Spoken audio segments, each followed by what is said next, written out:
Let me ask you a question.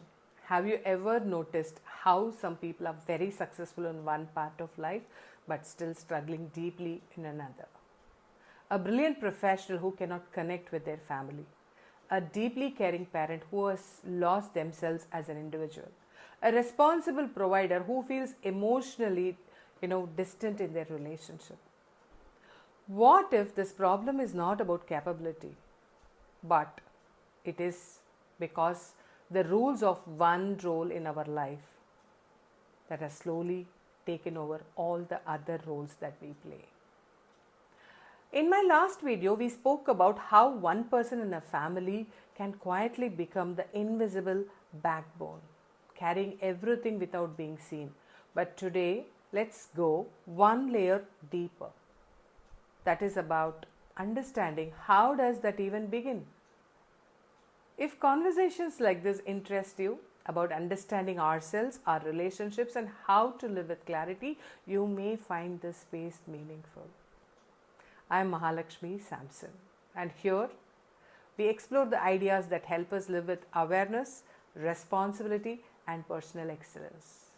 If this resonates with you, consider subscribing my YouTube channel Mind Doctor, because we'll continue exploring ideas that help us live better. Each of us, we live multiple roles, don't we? We do, right? So you may be a professional, a spouse, a parent, a son or a daughter, a friend, and also an individual with your own inner life. Each of these roles has its own values, rules, and expectations, but most of us, we never consciously think about it. Instead, one role slowly becomes dominant and we are completely not aware of it.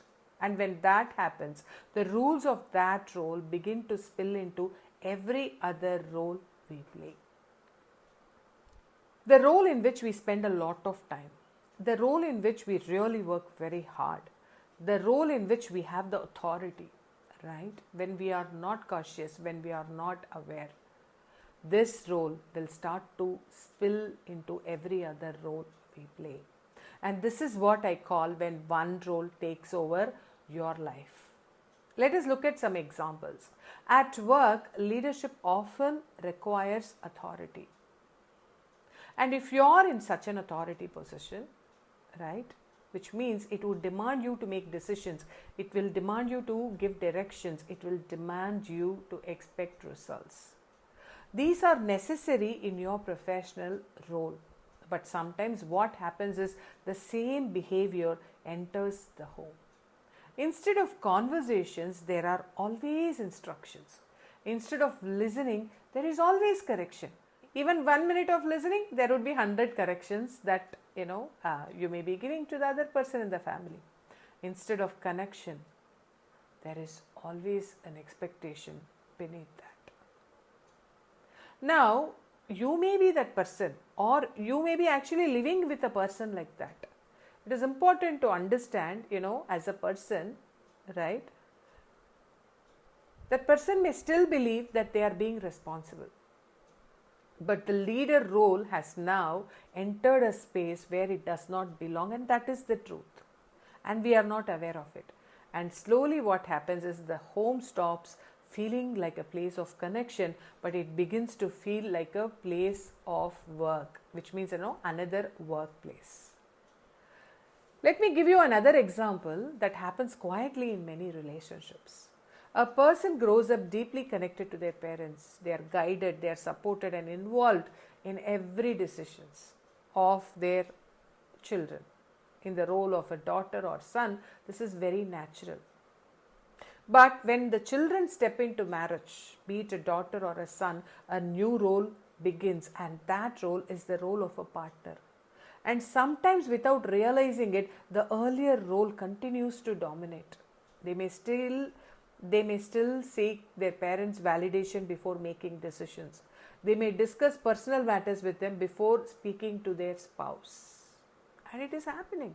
And it is the cause of many problems today in marriage. But actually, if you closely observe, this does not come from a bad intention, but it comes from habit, it comes from comfort, it comes from emotional attachment. But slowly what happens is, something starts building up. The spouse starts feeling like a secondary voice in the relationship.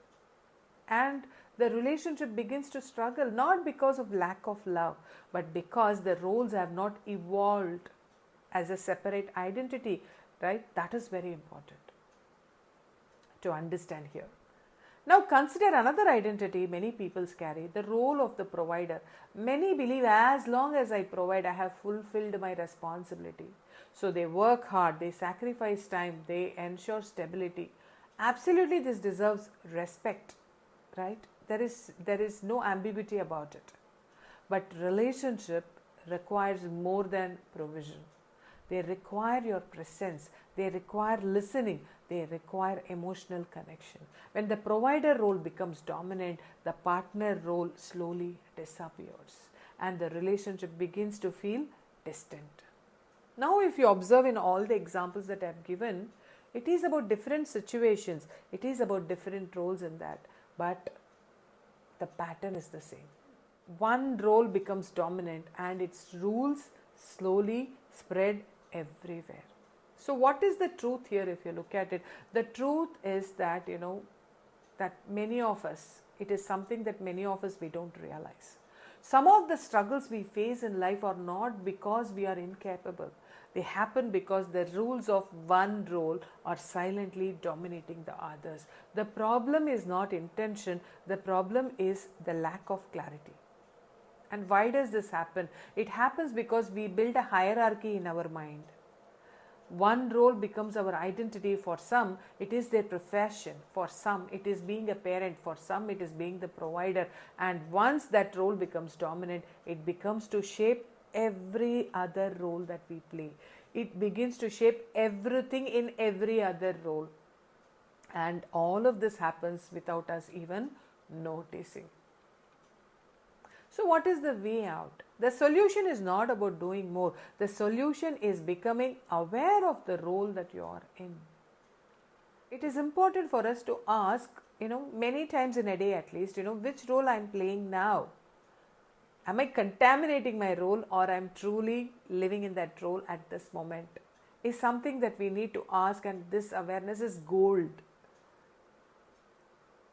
And this awareness is what is going to lead you to live your life fully, right?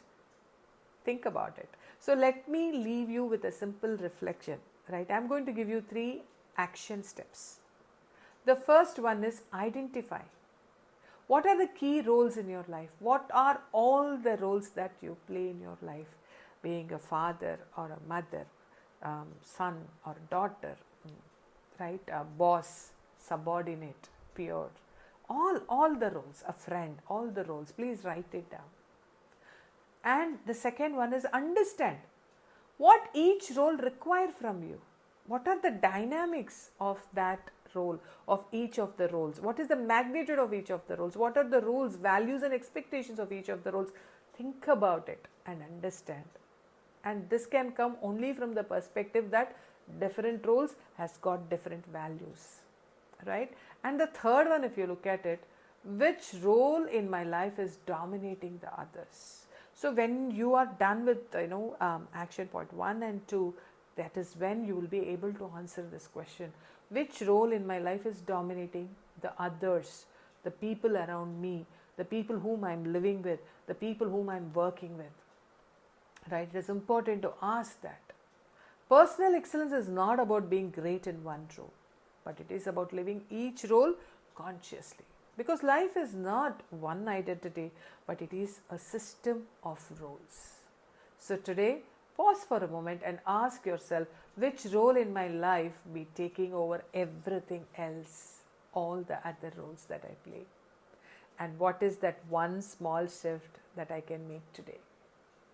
Sometimes the path to living fully is not about doing more, but it is about living each role with clarity. If you have found insights in this video, I invite you to share this video to someone who may really need it. Thank you very much. Till we meet in another video.